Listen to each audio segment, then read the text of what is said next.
Eh bien, bonjour à tous. Comme notre président a dit vraiment l'essentiel, j'en dirai pas plus. Et par contre, quand même, je vais remercier les amis qui sont aussi de la famille de Diego, de m'avoir fait connaître Diego et qui sont dans la salle. Ça, c'est important.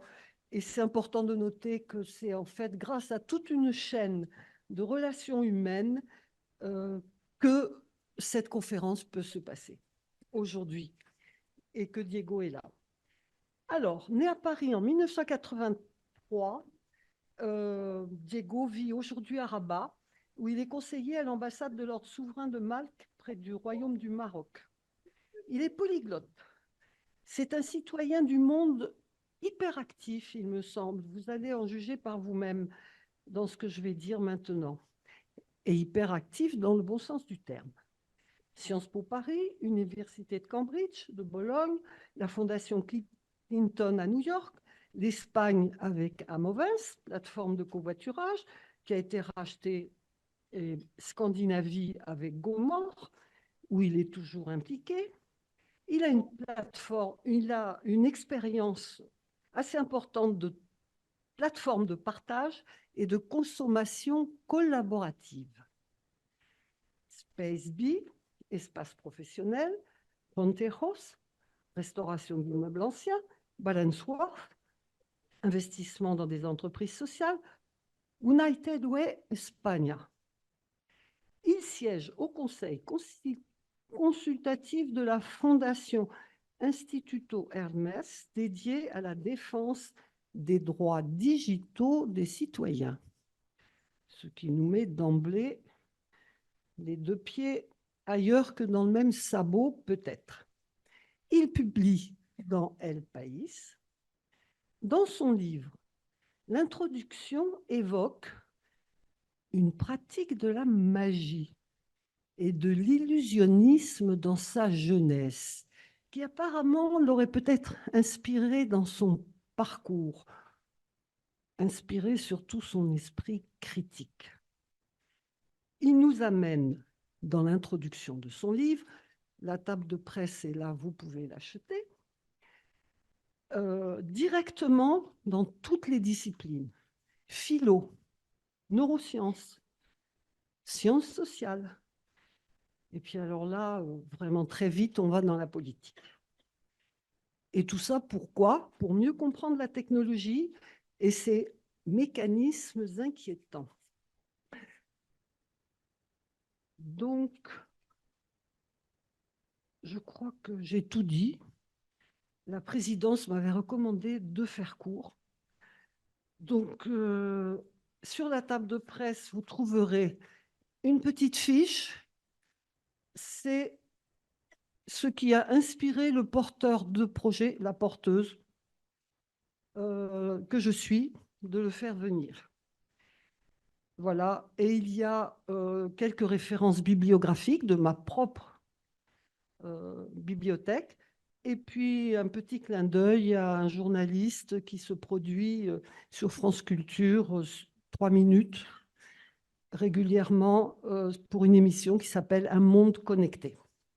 Après, il y a une fiche où vous retrouverez un peu le détail de sa biographie, et puis un petit billet, le billet du porteur, porteuse de projet que je suis. Donc, pour finir, et avant de le laisser parler, j'étais enthousiaste à l'idée de recueillir des exemples récents. Et puis j'ai déchanté.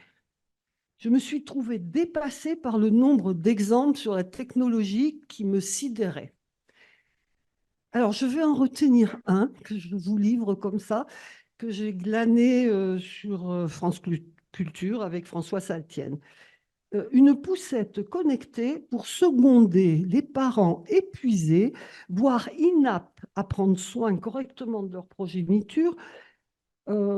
C'est une innovation qui a de multiples fonctions, notamment pour mettre hors de danger l'enfant au cas où le parent ne serait pas en état de le faire.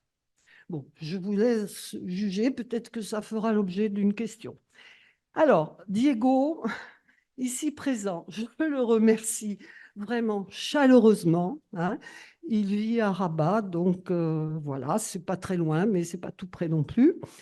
Et il est auteur donc de ce livre, mais il est aussi auteur d'un manifeste qui sera publié au début du mois prochain, qui vise à faire prendre conscience à la population de l'urgence d'agir en face aux grands défis que la technologie numérique pose à l'humanité. Il a déjà été signé par une centaine de personnalités imminentes. Il me permet d'annoncer son prochain livre, qui sera d'abord en espagnol, souhaitons qu'il soit traduit rapidement. Reprenons le contrôle, 50 réflexions sur la technologie numérique. Voilà. Diego, encore merci d'être là. Et merci à vous tous. Et merci au GREP d'avoir opté pour ce projet. Merci beaucoup. Merci beaucoup au président, Monsieur Pillot. Merci à la porteuse de projet, Michel Bonnet, sans laquelle je comprends bien que je ne serai pas ici, mais merci au GREP en général, vu que vos décisions sont apparemment collectives, et merci à son Assemblée générale et à son bureau. Et un grand merci à vous tous d'être ici cet après-midi et de me donner l'occasion de partager avec vous quelques réflexions qui me semblent fondamentales sur la technologie numérique qui, comme vous le savez, comme vous le sentez sûrement, est de plus en plus présente dans toutes les facettes de nos vies. Alors, vous connaissez peut-être cette phrase du grand auteur de science-fiction Arthur C. Clarke, l'auteur de 2001, l'Odyssée de l'espace, entre autres œuvres, qui disait que la technologie suffisamment avancée était indissociable de la magie. On y a fait allusion à un moment. C'est vrai que moi, ma première profession, le premier travail que j'ai exercé et que j'exerce encore parfois, c'est celui de magicien. Alors, c'est vrai que toutes ces analogies qu'on trouve parfois entre, d'un côté, la technologie numérique et la façon dont la magie agit sur nous me parlent beaucoup. Et vous savez que les magiciens, on a toujours en général un jeu de cartes sur nous. Et si vous me permettez, on va commencer par une petite expérience. Je ne sais pas si vous êtes prêts. J'aurais besoin de quelqu'un sûrement qui me porte le micro pendant que je manipule ces cartes, enfin, que je vous présente tout simplement ces cartes. Voilà, Alors, on a ici, je vais prendre ce jeu de cartes, j'ai juste besoin du micro. Euh, j'ai besoin juste de quelques personnes qui me confirment que toutes ces cartes sont bien différentes, que ce jeu est normal. Et même si on a un peu dépassé le Covid et qu'on peut se permettre de toucher les choses, on va essayer de faire les choses un peu différemment. Et au lieu de vous demander de choisir une carte avec les doigts, avec les mains, je vais m'arrêter devant certains d'entre vous et je vais leur demander de choisir une carte, mais avec leur tête, de penser à une carte. Et je veux que ces personnes devant lesquelles je m'arrête le fassent d'une façon un peu particulière. J'aimerais bien qu'elles prennent une espèce de photographie mentale d'une carte qu'ils choisissent dans le jeu et qu'ils voient au moment où je fais défiler les cartes devant elles. Est-ce que vous êtes prêts? Alors, on va commencer par ici. Et surtout que ces personnes, s'il vous plaît, se souviennent vraiment bien, quand elles prennent cette photographie mentale, qu'elles se souviennent bien de la carte, en n'oubliant pas surtout le numéro, la tête et la couleur, trèfle, cœur, carreau, pique, ne pas se tromper entre carreau et cœur, etc. Alors, on va commencer. Madame, s'il vous plaît. C'est bon? C'est bon? Ok, on va commencer, on va continuer par là. Juste une photographie mentale rapide, madame, s'il vous plaît. Vous êtes prête? C'est bon? Très bien. On va continuer par ici. Monsieur, s'il vous plaît. C'est bon? Oui? Allez, encore une ou deux personnes de plus, madame. C'est bon? Ok. Et monsieur, s'il vous plaît, vous êtes prêt? C'est bon? C'est bon? Très bien. Alors, je vais demander aux personnes, merci beaucoup. Je vais demander aux personnes qui ont choisi une carte, s'il vous plaît, de se lever juste un moment et de toutes regarder vers moi, dans ma direction. Est-ce que vous pouvez vous lever si vous avez choisi une carte? Voilà. Très bien. Alors, est-ce que vous pouvez bien regarder vers moi? Très bien. C'est là où on va procéder à cette petite expérience. Je vous dis juste la différence entre un tour de magie et une expérience, c'est que si ça ne marche pas, ce n'est pas la faute du magicien, mais du public. D'accord? Merci beaucoup. Alors, regardez bien vers moi. Merci beaucoup, c'est bon. Et c'est là où on va procéder à cette petite expérience. Je vois ici restez debout pour le moment, un 2 de pique, une reine de cœur, un 3 de carreau, un 7 de pique et un valet de trèfle. Si vous avez entendu le nom de votre carte, pour le moment, vous pouvez déjà vous rasseoir, s'il vous plaît. Merci beaucoup. Je vois juste une personne qui est encore levée. Alors, une expérience, ça ne marche pas forcément à 100% hein, non plus. Mais je vois peut-être une carte de carreau. Non. Bon, bah, c'est bon. Vous pouvez vous rasseoir quand même. Merci beaucoup. Ça fait 83,3% de réussite. Merci beaucoup à tous.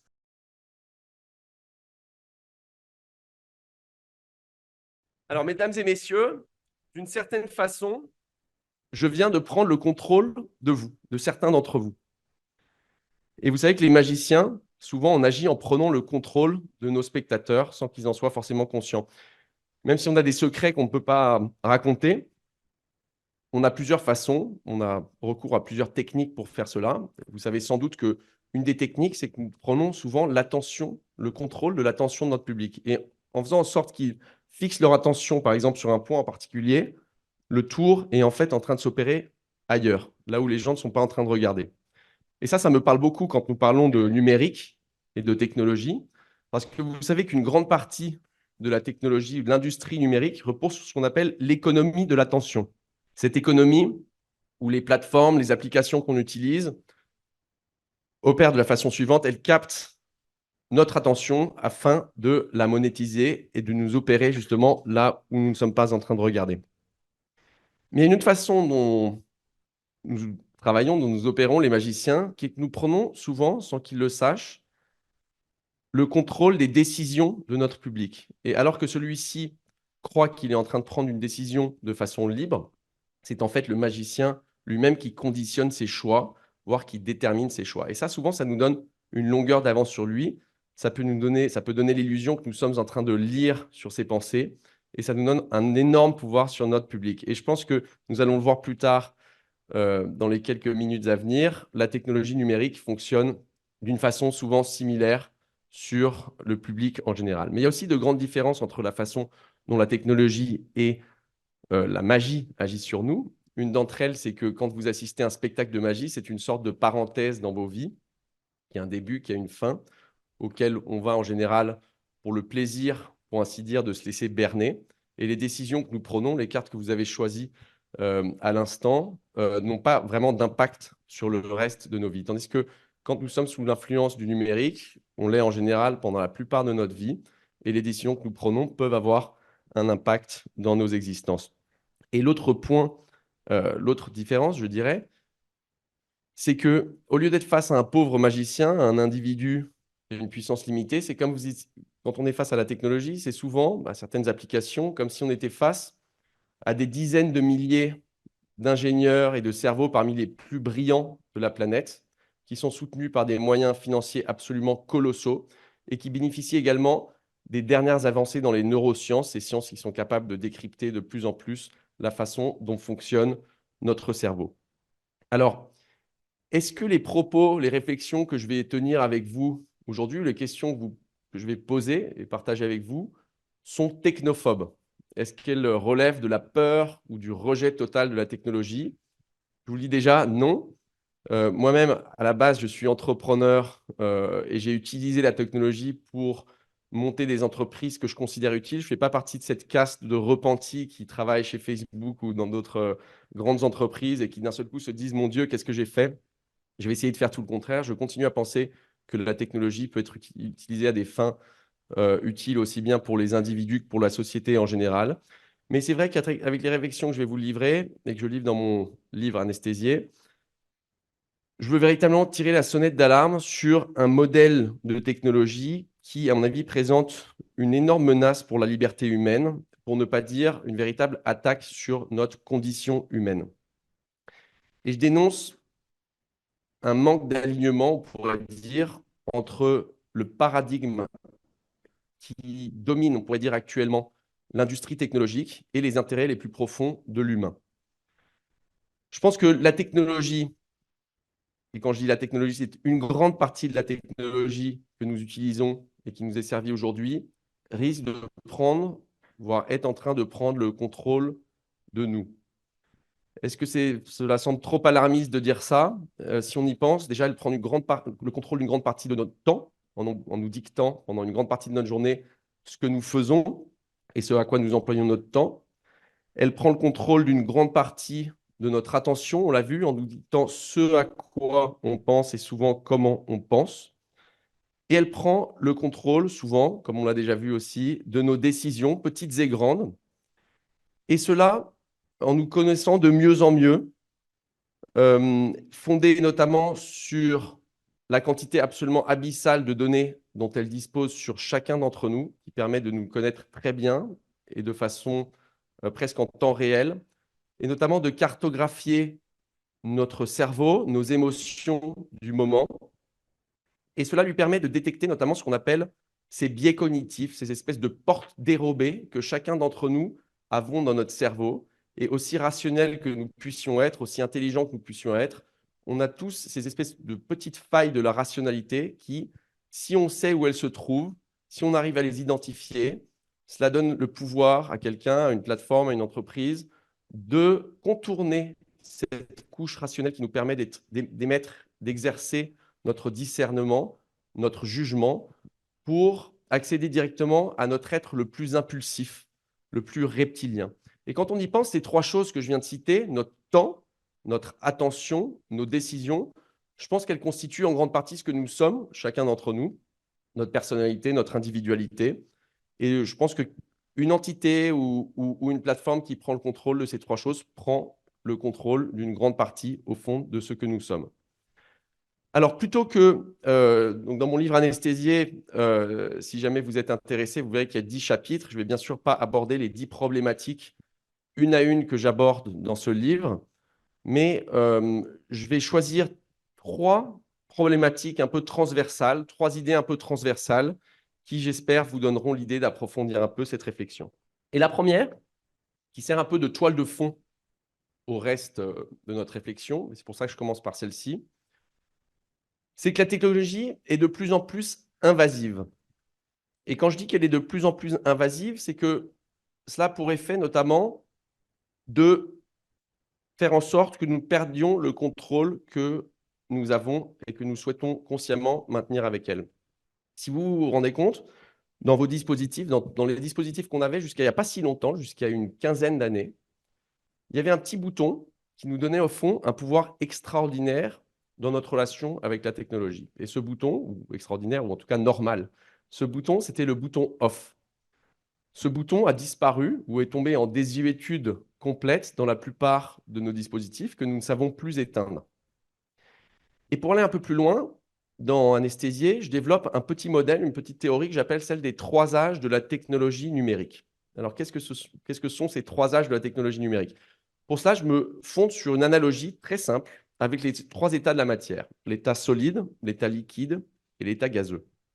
Je pense que nous avons connu d'abord un âge de la technologie numérique solide. Les solides, vous savez, ont un volume et une forme propre. L'humain a un certain contrôle sur eux. Et bon, s'il est suffisamment léger, je peux le soulever. Je peux en tout cas, quoi qu'il arrive, je décide consciemment de si je m'approche de lui ou si je prends de la distance par rapport à un solide.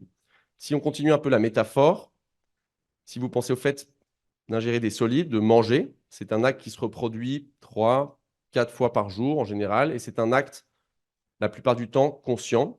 Si un ami vous appelle, par exemple, alors que vous êtes en train de manger, vous demande « Qu'est-ce que tu es en train de faire ?» Vous allez probablement lui répondre « Je suis à table, je suis en train de manger ». Et tout cela m'évoque beaucoup la relation que nous avions avec la technologie numérique entre les années, on pourrait dire, 80 et l'année 2007.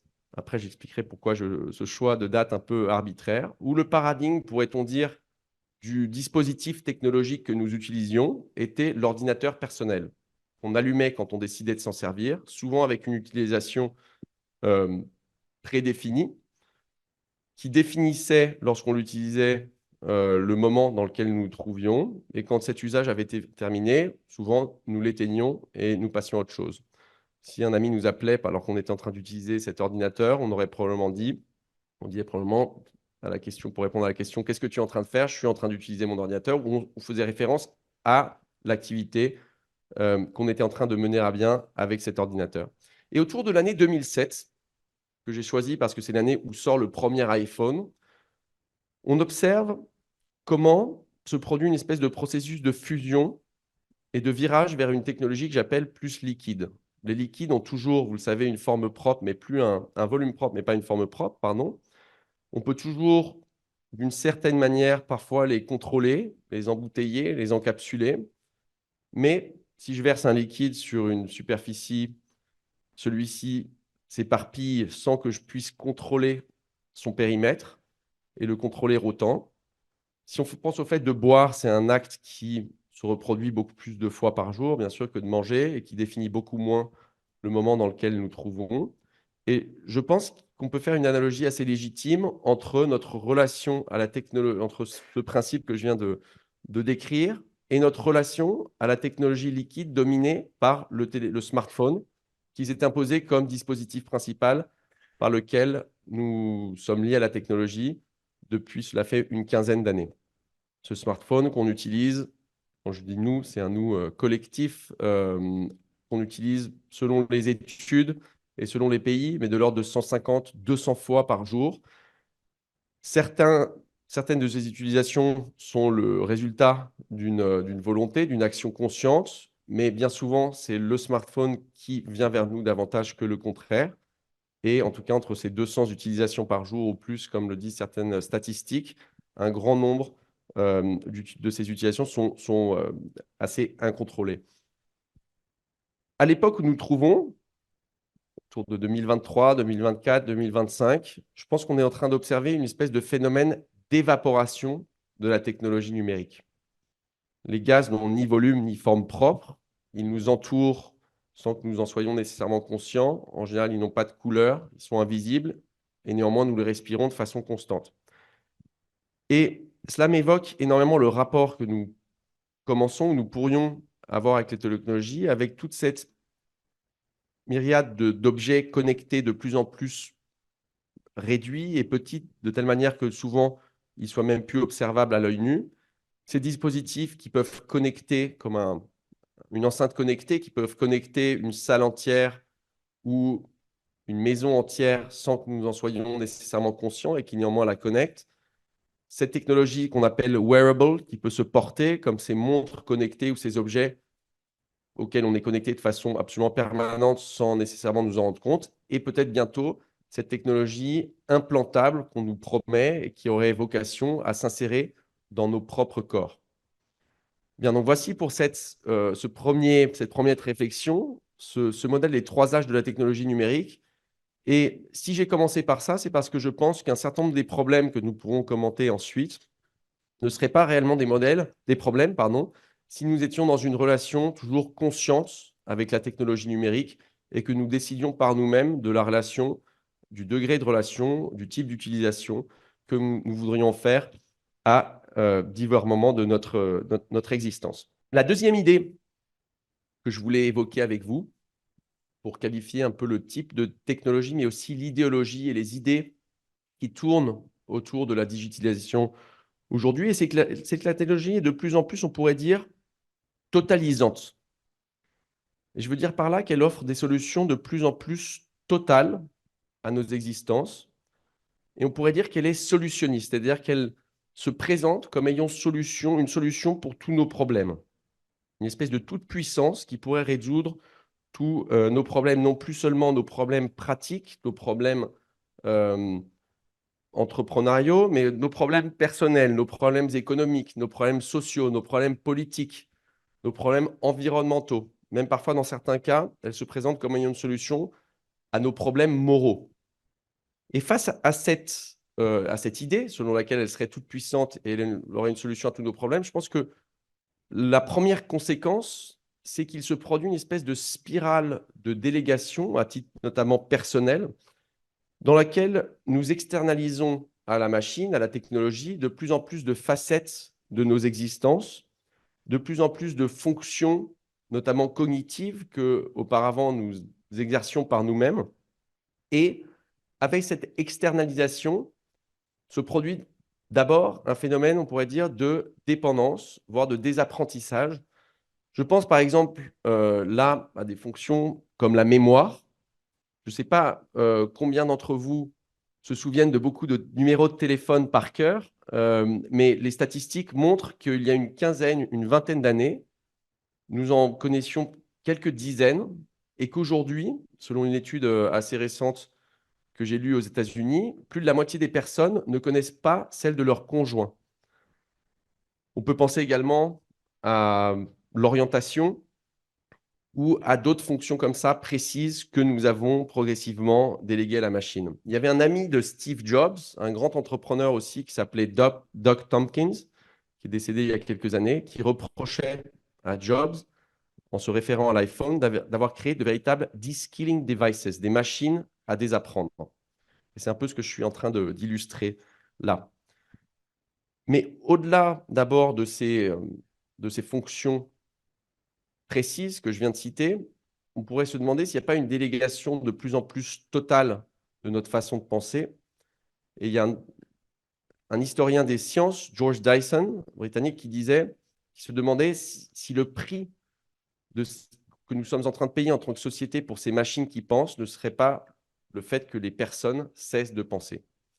Et là, je ne peux pas m'empêcher de penser à ChatGPT, cette plateforme d'IA générative conversationnelle, à laquelle on l'observe de plus en plus, les personnes tendent à externaliser progressivement non seulement des fonctions précises, mais toute une façon de penser face à cette facilité et à cette idée que la machine va avoir une solution pour nous. Mais pour finir, en tout cas pour continuer avec ce point, je ne voudrais pas seulement vous parler de réponses à nos questions strictement dans le sens où nous l'avons abordé jusqu'à présent. Je pense que la technologie, ou en tout cas certaines grandes plateformes ou certaines grandes entreprises technologiques, nous poussent vers des solutions, je disais au début, plus totales, plus totalisantes, qui couvrent, disons, notre vie de façon plus intégrale.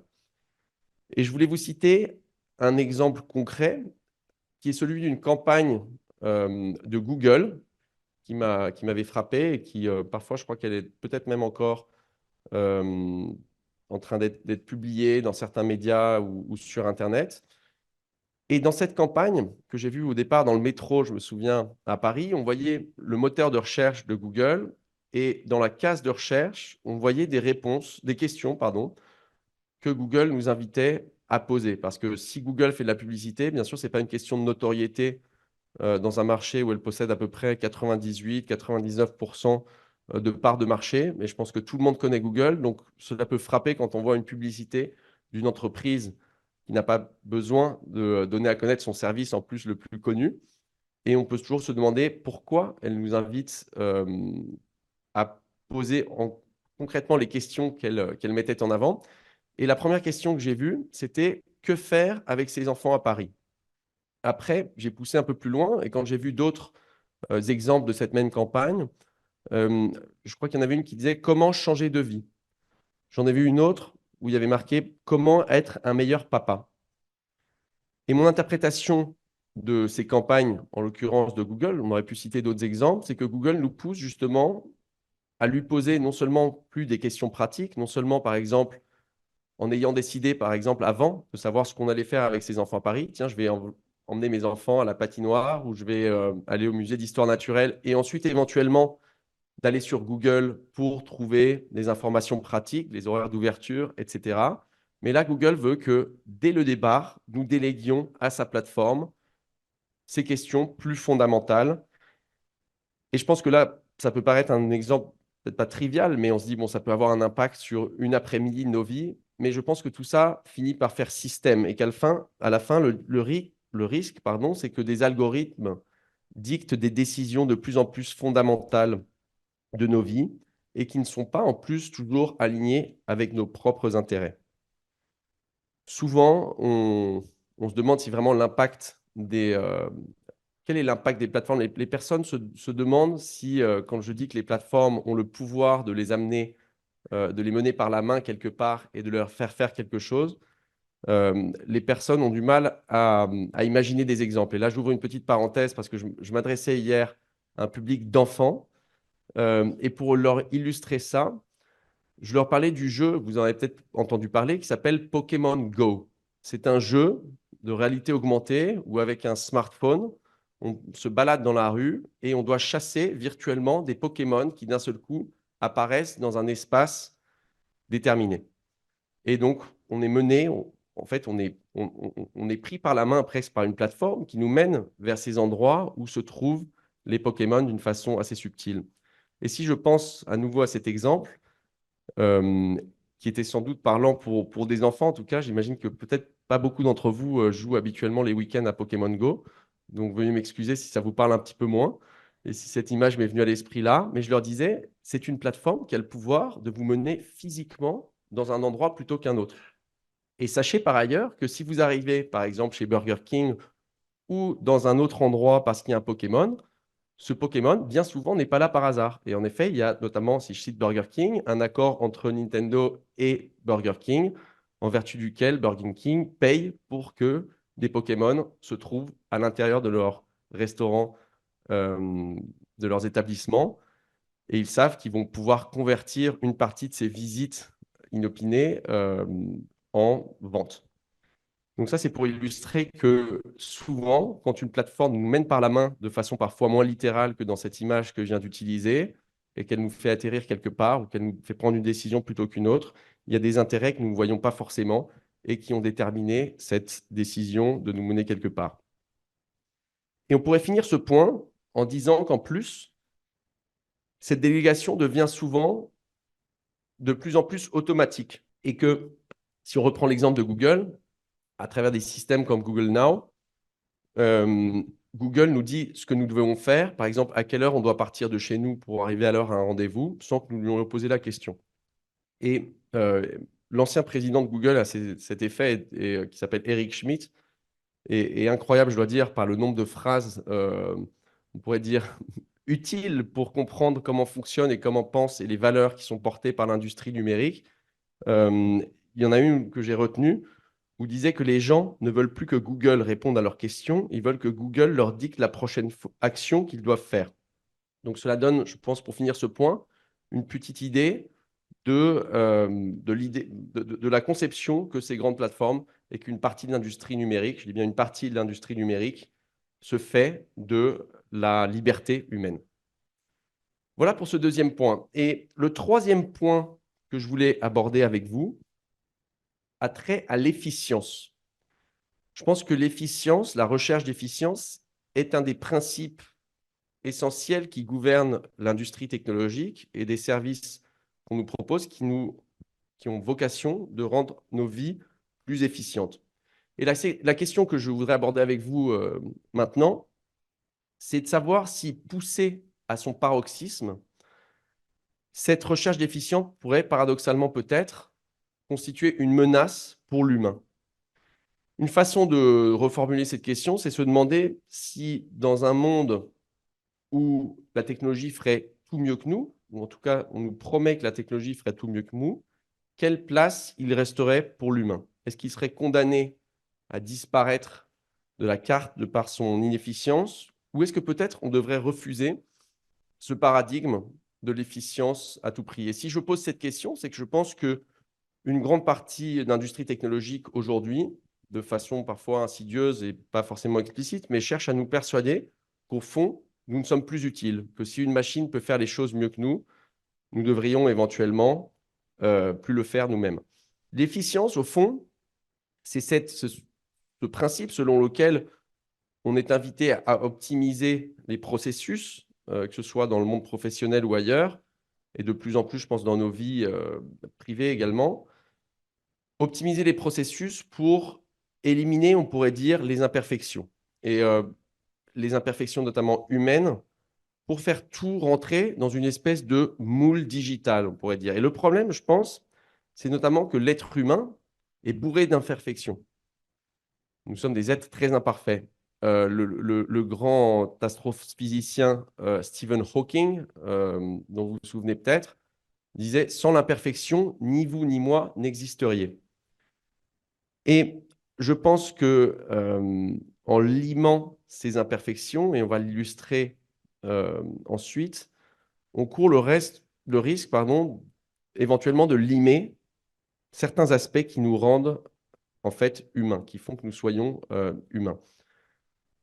Cette question aussi, vous savez, on la voit reformulée dans certains champs spécifiques, par exemple, cette question de est-ce que l'humain sert encore à quelque chose et est-ce qu'il va du coup disparaître s'il ne sert plus à rien? Mais on la voit posée dans des domaines spécifiques. Par exemple, on voit tout le temps des unes de magazines qui disent est-ce que les robots vont nous remplacer dans le monde professionnel? Je pense qu'on a eu une nouvelle vague en plus avec ChatGPT justement et ses IA génératives de couverture médiatique là-dessus, parce que c'est plus seulement est-ce qu'un robot va nous remplacer dans une usine, mais est-ce qu'il va remplacer les médecins, les avocats, toutes ces professions qui sont en partie fondées sur en fait l'analyse de données ou la recherche, etc. Et je pense que c'est intéressant de poser cette question dans ces domaines-là, mais ce que j'essaye de faire, c'est de dépasser le domaine strictement économique ou le monde du travail pour l'élargir à d'autres champs. Et notamment, par exemple, le champ de l'éducation, que ce soit à l'école ou à la maison. Est-ce que si on me promet, si cette industrie me promet un robot euh, père, éducateur, qui serait censé être un meilleur père que moi, est-ce que ça veut dire que je devrais, pour l'amour de mes enfants, me mettre en retrait et dire, bon, bah, ce robot père va éduquer mes enfants? J'essaie de réintroduire l'exemple de la poussette connectée que Michel a évoqué dans son introduction, mais je pense que ça vous donne une autre illustration aussi, autant du point précédent d'ailleurs que de celui-ci sur cette recherche d'efficience. Est-ce qu'on veut économiser l'effort de pousser notre poussette, ou je ne sais pas exactement quel était le périmètre de l'action de cette poussette connectée, et de nous mettre un second plan, que ce soit pour préserver nos efforts ou parce que cette poussette ferait tout mieux que nous, ou pousserait la poussette mieux que nous. Et pour continuer, je pense que un autre problème de cette recherche désespérée ou constante ou à tout prix d'efficience, c'est que cette optimisation, en fait, ça consiste en grande partie à mesurer tout en termes d'objectifs. C'est-à-dire, je suis au point A, je fixe un objectif, je dois arriver au point B et je recherche la façon optimale de rejoindre ce point B. Et en faisant ça, je considère que ce principe rate quelque chose de fondamental, c'est que la vie ou une expérience humaine, c'est souvent pas le point B, mais c'est ce qui se passe entre ce point A et ce point B. Et qu'en ratant tout ce qui se trouve sur le chemin, ou en prêtant une attention excessive seulement au fait d'arriver au point final, on rate une grande partie de l'expérience humaine. Ça, on pourrait trouver des exemples pour illustrer ce propos que je viens de tenir. Par exemple, est-ce qu'on pourrait résumer toute l'expérience éducative d'une scolarité à la note qu'on va obtenir à notre bac? Est-ce que le succès d'une promenade ou d'une excursion en famille ou d'un voyage, c'est la façon optimale d'arriver, de partir et d'arriver de ce point A à ce point B? Et ce qu'on aperçoit, il me semble, c'est que ce qu'on entrevoit, c'est que beaucoup de logiques futilement humaines, je mets bien sûr ça entre guillemets, comme la quête de sens, la quête de liberté, la quête d'un bonheur qui ne repose pas forcément sur une base matérielle, la profondeur des relations humaines, tout ça échappe à la logique numérique. Un autre exemple peut-être d'actualité ou de préactualité qui me vient à l'esprit, c'est le fait d'apprendre une langue. On est en train d'entrevoir la possibilité que la traduction numérique soit non seulement de plus en plus instantanée, mais qu'avec des lunettes de réalité augmentée, et des écouteurs, on puisse, par exemple, avoir en face de soi une personne qui parle japonais, et nous parlerions notre langue sans comprendre le japonais, mais non seulement on l'entendrait en traduction simultanée parler notre langue, nous, quand nous parlerions, elle nous entendrait parler japonais, et certains systèmes auraient même vocation à faire en sorte qu'avec ces lunettes de réalité augmentée, on voit ses lèvres bouger de telle manière que cela imite le mouvement des lèvres quand cette personne parlerait, par exemple, en l'occurrence, le français. Et tout ça, on pourrait dire, c'est vraiment fixer un point B qui serait se comprendre entre deux personnes qui ne parlent pas la même langue. Mais si un système comme ça se généralise totalement, cela pourrait rendre obsolète l'apprentissage de langue. ou même vétuste, ou d'une autre époque, l'apprentissage de langue. À quoi bon apprendre une langue étrangère si tout ça peut être fait de façon instantanée? Je pense qu'en optimisant ce processus, on passera à côté de cette expérience de s'approcher non seulement d'une autre langue, d'une autre culture, d'essayer de la comprendre davantage, et également dans ce processus de rencontrer des personnes, de voyager, etc. Et on peut se demander si dans cette hyper-rationalisation, on pourrait dire, de nos vies quotidiennes, de notre apprentissage, de nos relations sociales, de nos villes, on risque pas de déshumaniser ces différentes facettes de notre existence. Je pense que souvent, on aperçoit, on observe comment l'humain, si on accepte ce paradigme d'efficience à tout prix, en tout cas, tend à sortir de l'équation.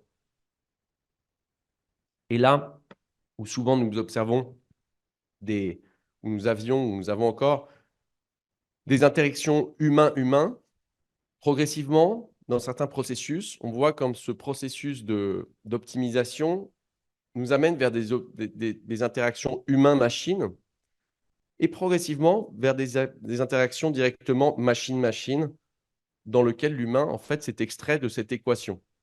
Et ça peut paraître un peu science-fiction, un peu exagéré, mais j'allais vous donner un des derniers exemples qui va peut-être vous sembler trivial, qui est celui des souhaits d'anniversaire.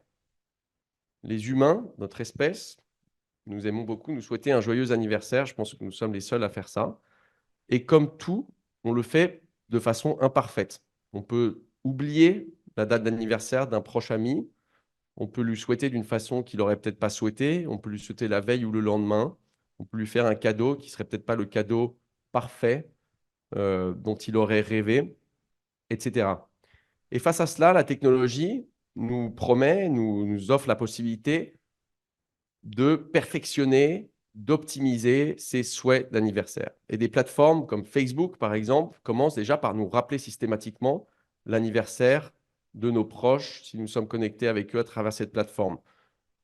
Et nous permettent également de, en un clic, leur souhaiter un joyeux anniversaire. Ce qui fait qu'on finit par souvent souhaiter des anniversaires à des personnes dont on ne se souvient même plus. Et eux également vous souhaitent des anniversaires sans se souvenir de vous. Je vous rassure, parfois vous recevez des personnes, des souhaits d'anniversaire de personnes. Je ne me souviens plus de cette personne, mais elle non plus ne se souvient plus de vous. Donc je vous rassure, l'humain, dans ce cas-là, est en fait véritablement sorti de l'équation parce que ce sont en fait deux machines qui se souhaitent, voire la même machine qui se souhaite un joyeux anniversaire. Souvent dans des actions tellement automatiques, tellement préétablies, prédéfinies, qu'elles ne requièrent qu'un degré de conscience très limité, voire nul. Et on pourrait même pousser ce principe en extrapolant un peu, en imaginant un système où la technologie nous permettrait, ou une plateforme comme Facebook nous permettrait de lui externaliser le fait de faire un cadeau. Elle dirait, non mais en fait, je connais bien mieux cette personne que toi, avec toutes les données dont je dispose sur cette personne. Je peux aussi assez bien évaluer le degré de proximité, le type de relation que vous avez en fonction des interactions que vous avez sur cette plateforme. Donc, délègue en moi le fait de lui faire un cadeau. Et là, on aurait en plus des cadeaux parfaits. Tout ça, ce serait absolument parfait. Et la seule chose qu'on aurait sacrifiée au passage, ce serait quoi? Ce serait en fait l'intentionnalité qui, dans toute son imperfection, donne un véritable sens au souhait d'anniversaire, parce qu'on est d'accord que les personnes qui se souhaitent un joyeux anniversaire sans en être véritablement conscientes, ça n'a pas beaucoup de sens.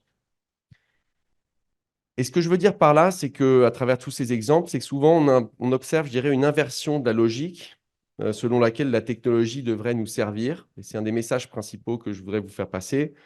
Dans laquelle nous voyons absorbés par sa propre logique et nous finissons par nous y soumettre. Souvent, justement, de par cette promesse d'optimisation et cette recherche indiscriminée, je dirais, d'efficience. C'est pour ça que j'invite à reconnaître, à essayer de faire l'effort, aussi bien au niveau individuel que collectif, que politique, de reconnaître ce qui nous rend singulièrement, spécifiquement humains et à le préserver. Et comme je suis sur le point de conclure, on va finir sur une dernière image. J'allais vous demander, juste pour finir cette réflexion, si on voulait vraiment que la technologie réponde à toutes nos questions? Est-ce qu'on veut qu'elle trouve une solution à tous nos problèmes ou est-ce qu'il y a des problèmes auxquels, en fait, cela vaut la peine de ne pas les déléguer et d'essayer de les résoudre par nous-mêmes, sous le risque, en fait, d'avoir une espèce de vie automatique dans laquelle les choses trouvent une solution par elles-mêmes. Et si je vous disais que j'allais finir par une image, c'est parce que je ne sais pas si certains d'entre vous connaissent le Rubik's Cube. Est-ce qu'on voit ça à la caméra? Pour ceux qui sont aussi ailleurs. Vous savez, les Rubik's Cube, je ne sais pas si vous êtes également de grands joueurs de Rubik's Cube, mais en fait, c'est ce problème où les différentes facettes, super, les différentes facettes d'un cube sont toutes désordonnées et nous devons essayer de les réordonner, n'est-ce pas? Vous avez déjà joué peut-être au Rubik's Cube. Bon, eh bien, imaginez un monde dans lequel, j'ai un témoin en plus qui est là de très près, dans lequel les Rubik's Cube se résolveraient par nous-mêmes. Est-ce que ce serait un monde si intéressant si on n'avait pas justement cet effort nécessaire pour résoudre les questions par nous-mêmes? Merci beaucoup.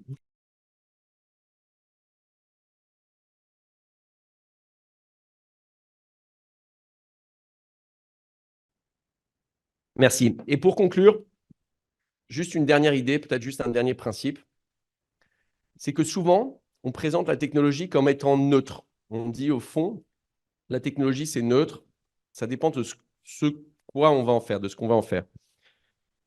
Et ce que je veux peut-être laisser comme dernier message, c'est que, en fait, c'est une idée fausse. La technologie n'est pas un simple outil dans les mains de l'individu qu'on peut utiliser nécessairement selon sa propre volonté à des fins positives ou négatives. Je pense que la technologie numérique influence en fait ce que nous pensons, ce que nous faisons.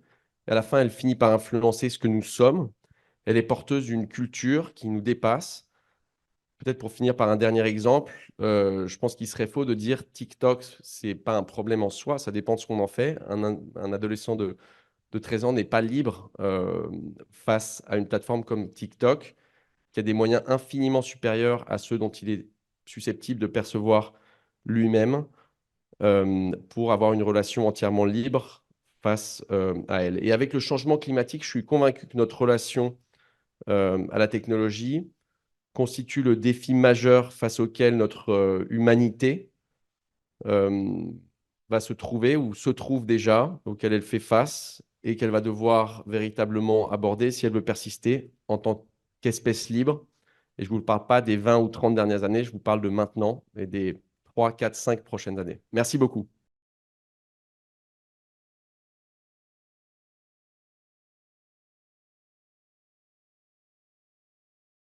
Merci beaucoup, hein, vraiment très intéressant. Quel est le ressort, les valeurs, les intentions de ceux qui pilotent, pour le coup, les patrons de Google et autres, c'est-à-dire qui ont quand même une certaine maîtrise ou une certaine intention? Alors, c'est une bonne question. Moi, je ne suis pas conspirationniste dans le sens où je ne pense pas, par exemple, que Mark Zuckerberg, le fondateur de Meta, enfin, de Facebook et de tout le groupe qui entoure Facebook, à l'âge de 19 ans, se soit dit, je vais faire un plan maléfique pour dominer le monde et avoir une emprise sur les personnes. Je pense que souvent, c'est les circonstances et toute une culture qui poussent un état de fait comme celui face auquel nous nous trouvons. Cela dit, je pense que si je devais indiquer répondre sur 2 points, il y a bien entendu un aspect économique. Et je pense que le modèle actuel, je me souviens notamment si on suit avec cet exemple de Facebook, vu que j'ai beaucoup parlé de Google, Facebook qui disait, une des phrases comme ça publicitaires de Facebook, c'était nous sommes gratuits et nous le resterons toujours. Et j'avais envie de dire, c'est peut-être un des problèmes, c'est-à-dire, vous connaissez l'adage, si vous ne payez pas pour un produit, c'est vous qui êtes le produit. Et du coup, cette économie de l'attention que j'ai commencé à décrire est extrêmement efficace et extrêmement lucrative. Surtout quand elle a été renforcée. Alors, on n'a pas le temps ici peut-être d'aborder tout l'historique des moments charnières dans lesquels elle a pris des virages particulièrement forts. Mais pour citer un exemple, quand Google a commencé en 2003 à exploiter les cookies publicitaires, ces traces que nous laissons sur d'autres sites pour avoir un ciblage publicitaire bien plus fin, même si elle est en ce moment en train de changer justement ça et, d'une certaine façon. Mais ses profits sont multipliés par 37 en un an. Et du coup, cette emprise, en fait, peut être monétisée voilà, de façon extrêmement lucrative. Je pense que ce serait la première réponse à la question. Et il y a, je pense, peu d'exemples dans l'histoire de succès économique aussi important que celui des GAFAM et autres compagnies de ce type. Euh, je pense que la deuxième partie de la réponse, elle est idéologique, c'est-à-dire que derrière ces entreprises, alors déjà derrière ces entreprises, même si là j'extrapole un peu, je ne fais pas que répondre à votre question, mais au niveau de la gouvernance de ces entreprises, c'est incroyable parce qu'il y a peu d'exemples, je pense aucun d'entreprise aussi gigantesque qui soit contrôlée par aussi peu de personnes. Et avec des systèmes en plus d'équilibre de pouvoir qui n'existent pas.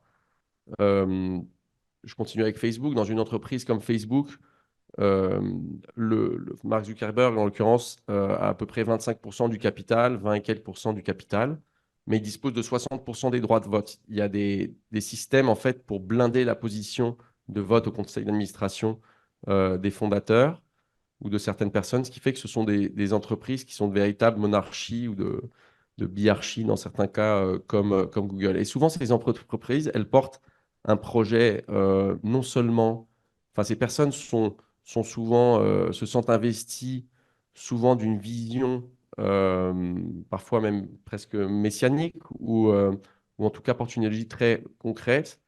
Euh, dans le cas de Google, par exemple, c'est vraiment ce transhumanisme et cette idée que notre espèce va finir par transcender sa forme actuelle, que ce soit au niveau physique, au niveau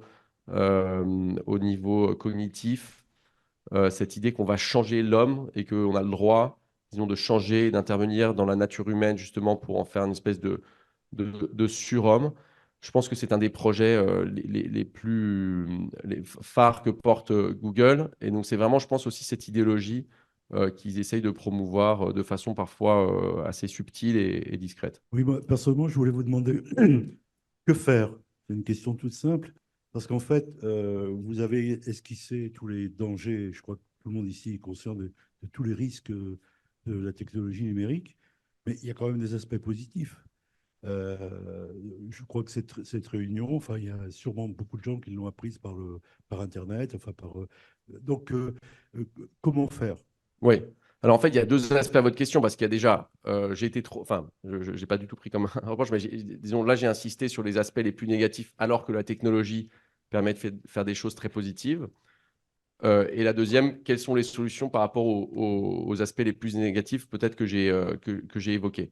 Alors je vais commencer par la deuxième sur le fait que la technologie apporte des choses tout à fait positives. Moi, ce que je reproche notamment, c'est cette idée selon laquelle, pour avoir accès aux choses positives, on devrait payer tout un pack. Cette idée, en fait, qu'on accepte assez communément parce qu'on est poussé vers elle, de dire pour pouvoir faire une visioconférence telle qu'aujourd'hui, on devrait accepter, enfin, ou je cite ça comme aspect, disons, utile, on devrait accepter tout un pack avec tout un tas de choses négatives qui l'accompagnent comme si c'était une espèce de prix à payer auquel on ne pourrait pas échapper. Euh, je vais prendre un exemple d'ailleurs juste très précis qui n'a rien à voir, mais par exemple le Bluetooth, d'accord, pour prendre l'exemple d'une technologie particulière. Est-ce que je suis contre le Bluetooth? Je ne peux pas dire si je suis contre le Bluetooth parce que si on est en train de parler du Bluetooth comme système pour pouvoir parler sans être collé au téléphone quand on est dans une voiture, par exemple, je ne vois pas ce qu'il y a de mal au Bluetooth. Mais si on est en train de parler du Bluetooth pour géolocaliser à 20 centimètres près une personne lorsqu'elle se déplace dans un supermarché afin de savoir exactement devant quel rayon et combien de temps elle va s'arrêter, et ben là, je suis tout à fait contre cette technologie de surveillance qui ensuite permet d'exploiter nos données, etc., et de nous contrôler davantage. Alors, est-ce que ça veut dire que pour pouvoir parler dans ma voiture sans être collé à mon téléphone et risquer d'avoir un accident, je dois accepter d'être géolocalisé, comme je viens de raconter? Ben, je pense que justement, c'est cette idée un peu que je combats. je pense qu'on peut créer des modèles économiques, par exemple, qui soient sains. On peut créer des produits qui soient sains. Il y a beaucoup de produits qui aussi offrent des services très intéressants, mais justement qui ont un prix inacceptable, notamment en manière de cession de données. Et après, c'est vrai qu'il y a beaucoup je reviens à l'exemple de Zuckerberg dans sa chambre d'étudiant, il y a sûrement des services qui sont partis d'objectifs pas forcément maléfiques, mais qui se sont convertis de façon involontaire en appareils préoccupants. Et c'est pour ça que personnellement, j'ai pas voulu analyser la technologie d'un point de vue académique et personnellement, ça m'a beaucoup servi aussi d'être entrepreneur pour plusieurs raisons. Déjà parce que je m'efforçais, parce que mes préoccupations en la matière précédaient le fait d'être entrepreneur, donc je le voyais plus comme aussi un terrain d'observation, mais aussi parce que quand on est quand on est dans la réalité, on vit ces pressions, ces logiques, ces dynamiques, où soi-même on peut dire, mais en fait là, je vois quelle est la tentation en tant que chef d'entreprise d'opérer de cette façon et de faire usage de la technologie d'une façon qui va être en fait qui va avoir une emprise sur les personnes ou qui n'est pas respectueuse de l'humain. Mais en gros, je trouve qu'on peut faire des choses extraordinaires. Donc justement, mon propos en général n'est pas sur la technologie en général, même si parfois je résume en disant la technologie ou le numérique. Et je répète, je pense qu'on peut faire des choses tout à fait intéressantes avec la technologie. Sur l'aspect solution, c'est bien sûr une vaste question qui nous occuperait non seulement des heures, mais aussi des heures de débat, parce que, hélas, donc dans mon livre Anesthésie, il y a 10 chapitres, et le dernier, c'est sur des pistes de solutions, parce que je ne m'aventure pas à dire que j'ai la solution. Mais si je devais répondre de façon un minimum concise, je dirais et les résumer en une phrase déjà, je dirais qu'il faut, on pourrait dire, recréer des boutons off. Et là, je parle d'une façon littérale, mais aussi d'une façon, bien sûr, métaphorique. Et cette proposition de recréer des boutons off, elle peut s'entendre au niveau individuel, elle peut s'entendre au niveau collectif. Alors, je vais commencer par le niveau individuel. Euh, je fais une pause en disant juste en amont de tout ça, et c'est quand même peut-être pour ça que je parle des aspects négatifs. Je pense qu'en fait, le pas numéro 0, avant de commencer avec 1 et 2, c'est prendre conscience de l'étendue et de l'intensité du problème. Et c'est pour ça que j'insiste d'abord sur les problèmes, parce que je pense qu'on ne va jamais retrouver les ressorts individuels et collectifs pour affronter ces problèmes si on n'est pas conscient, en fait, de ce que je considère être la magnitude du problème. Mais pour reprendre mon propos, excusez-moi d'avoir comme ça dévié ma réponse, mais je dirais qu'au niveau individuel, il faut essayer de recréer des barrières dans nos vies qui ne soient pas des barrières infranchissables, qui fassent qu'on n'utilise plus la technologie, mais qui nous permettent ou qui auraient vocation à nous permettre de rentrer dans une relation plus consciente avec la technologie. Je pense que ces barrières, elles peuvent être physiques. Si on prend des exemples un petit peu peut-être galvaudés même maintenant, mais ne pas autoriser, resolidifier, on va dire, le smartphone, qui est ce paradigme de la technologie liquide, et faire en sorte qu'il ne nous suivent pas absolument partout, faire en sorte d'être capable de sortir de chez soi 5 minutes, voire 1 ou 2 heures sans son smartphone. Peut-être délimiter des espaces à la maison dans lesquels il ne pénètre pas. Ça peut être aussi des barrières, donc ça c'est des barrières physiques, ça peut être des barrières temporelles, encadrer nos moments de connexion dans notre journée ou dans notre semaine. Ça peut être des barrières aussi, si on pense situationnelles, on va dire, par exemple, ne pas utiliser de smartphone pendant les repas ou dans des situations données dans lesquelles on est en train d'interagir avec d'autres personnes et on pense qu'il est susceptible d'interférer dans notre relation avec ces personnes. Dans l'éducation, ça peut être des barrières par âge. Donc, ce n'est pas la même chose un enfant de 3 ans, un enfant de 17 ans, etc. Si on peut encore appeler ça un enfant. Et ça peut être aussi des barrières par type d'activité. Donc, ce n'est pas la même chose d'utiliser son smartphone en étant derrière TikTok et de consommer 1 heure et demie de vidéos les unes à la suite des autres, que d'avoir un usage, enfin que de l'utiliser pour écrire un livre ou pour avoir un usage créatif, disons, avec lui. Donc ça, c'est, je dirais, les barrières individuelles. Mais on peut aussi penser plus au niveau collectif, parce que tout le problème de ça, de l'individuel, c'est que justement, ce que j'ai essayé de vous décrire, c'est des logiques qui nous dépassent. Ce sont des machines, des plateformes, des entreprises qui en fait ont des moyens techniques, cognitifs, très très avancés, justement, de nous rendre plus faibles face à elles. Donc ce serait une illusion de penser qu'au niveau individuel, avec beaucoup de volonté, on va réussir à trouver une solution à tout ça. C'est pour ça que je pense qu'il y a vraiment un volet aussi collectif et politique. Dans mon livre, je distingue entre individuel, collectif et politique. Collectif, c'est tout ce qu'on peut faire. Peut-être ce qu'on est en train de faire en fait cet après-midi, c'est-à-dire on n'a pas besoin d'attendre le législateur pardon, d'agir. On peut déjà commencer par trouver des solutions, par exemple dans une école, au niveau de l'association des parents d'élèves ou comme ça avec d'autres parents. On peut aussi trouver des solutions qui ne sont pas juste individuelles, mais qui nous dépassent un peu sans attendre qu'on légifère sur un domaine en particulier.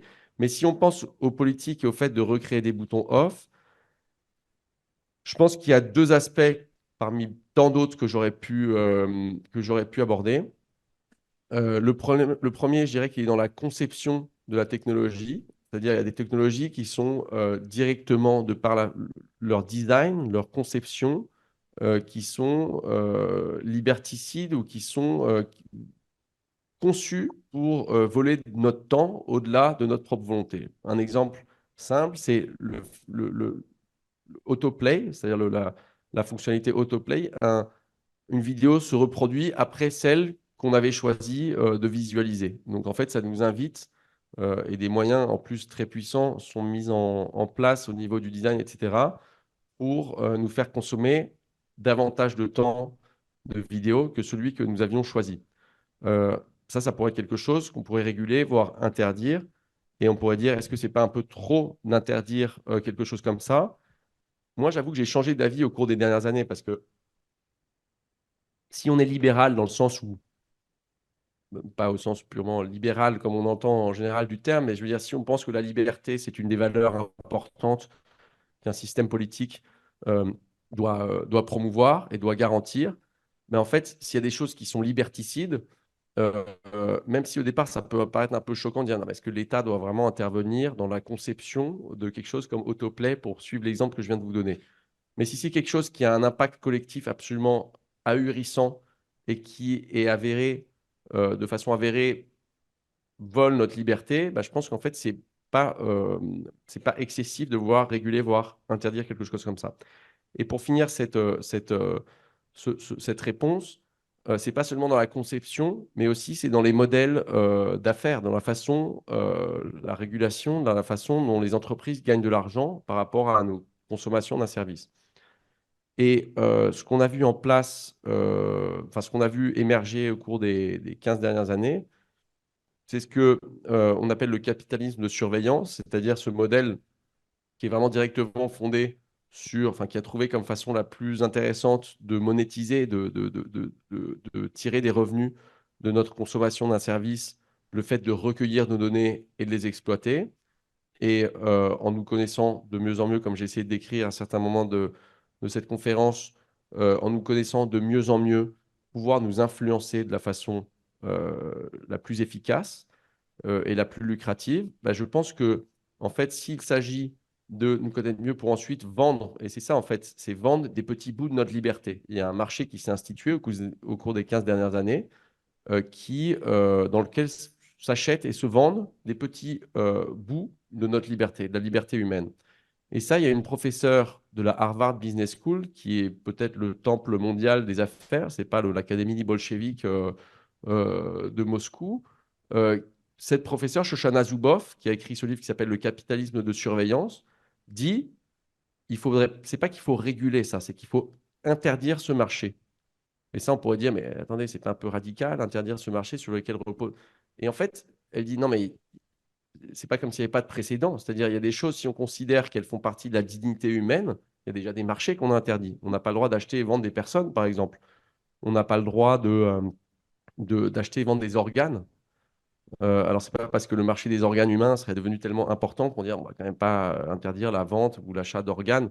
Bah si, parce qu'on considère que ça fait partie de l'intégrité de l'humain. Et du coup, eh bien, on défend et on pourrait tout à fait interdire cela.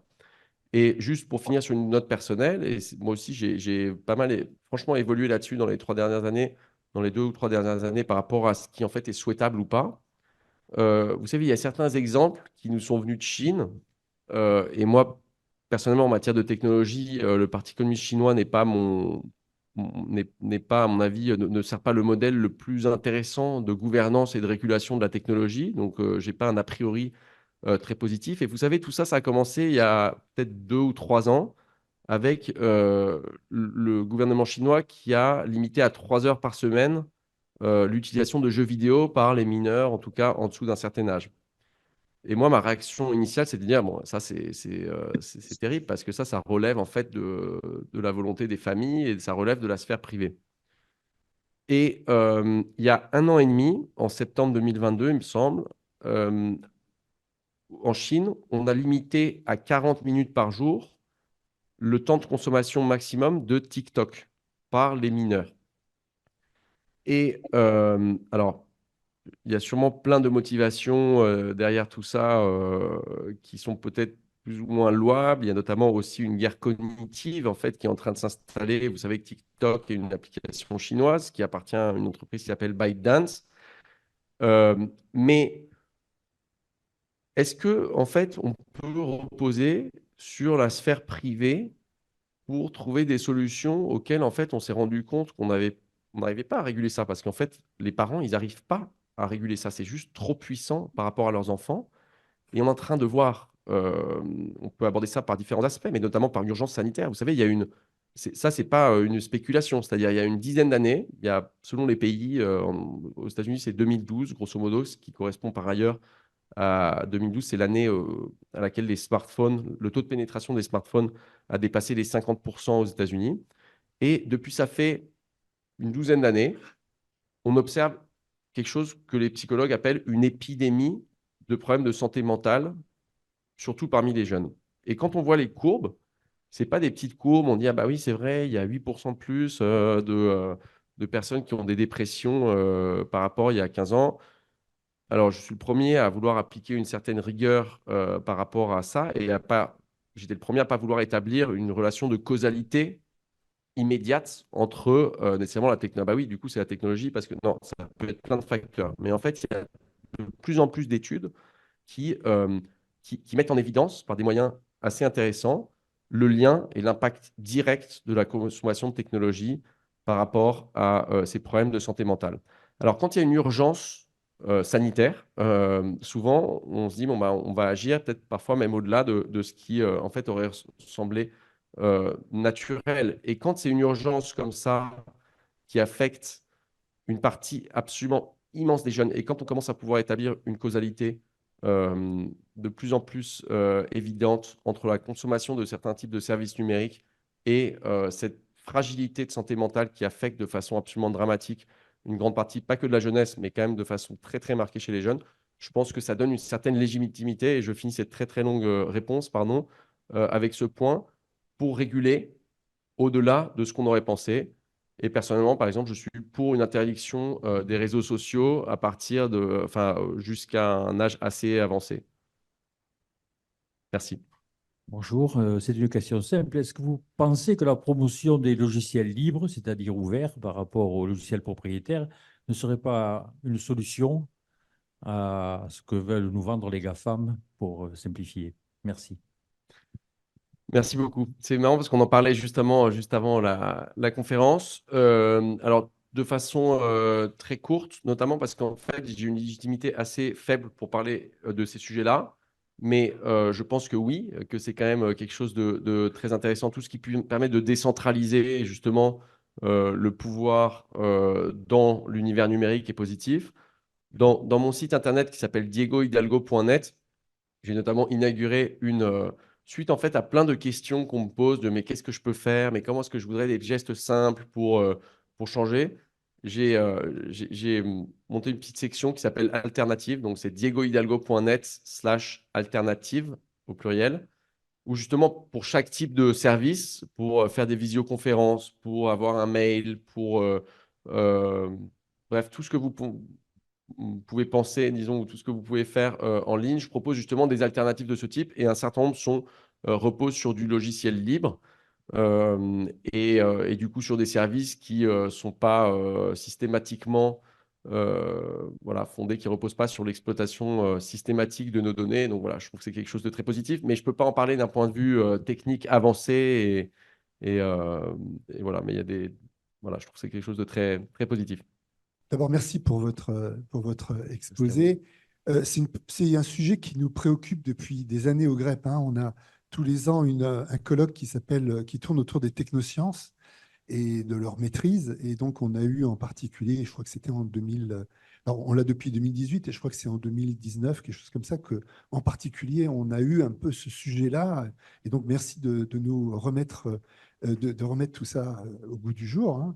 Parce qu'entre-temps, évidemment, malheureusement, la tendance n'a pas été forcément à la maîtrise de la technologie.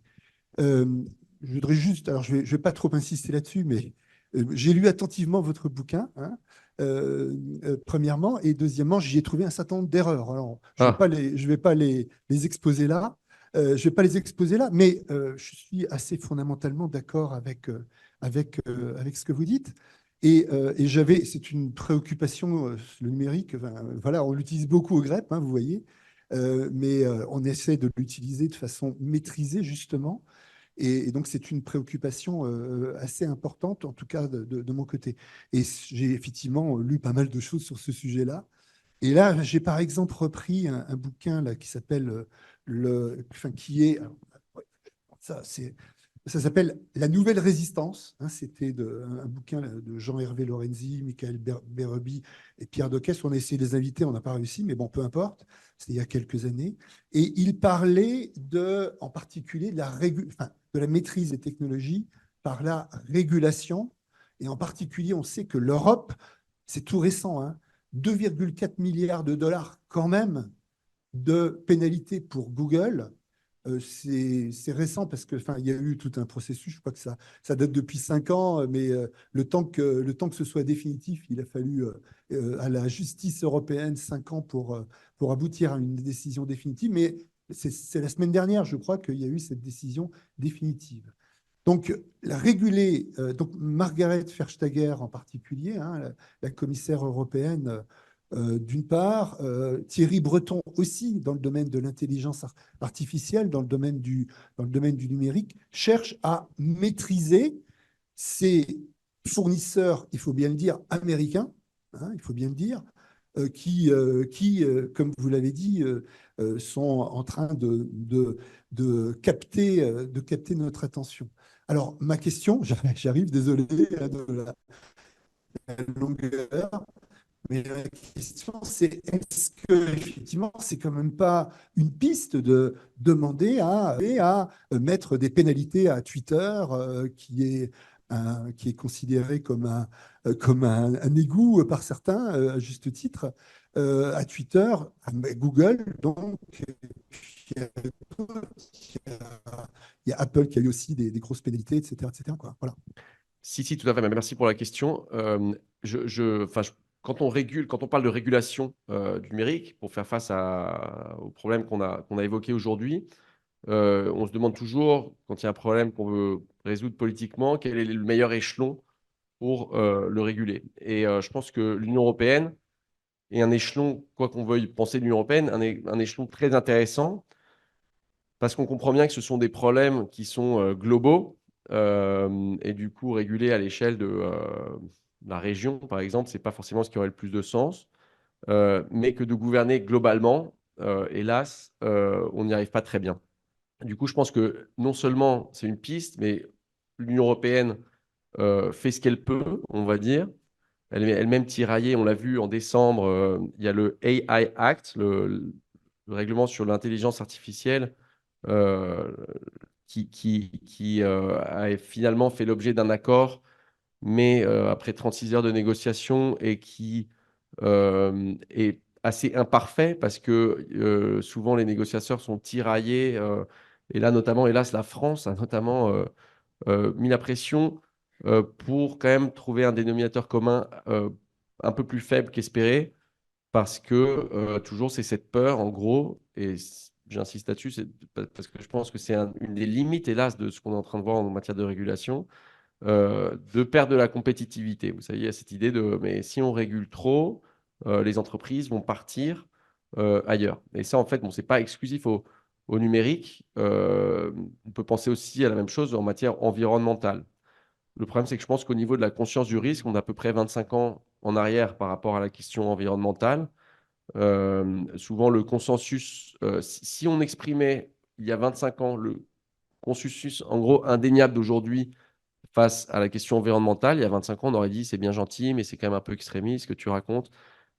Et aujourd'hui, on se rend compte qu'en fait, non, c'est pas une question de radicalité. C'est-à-dire, si on veut persister en tant qu'espèce vivante, on est obligé d'avoir une approche assez drastique.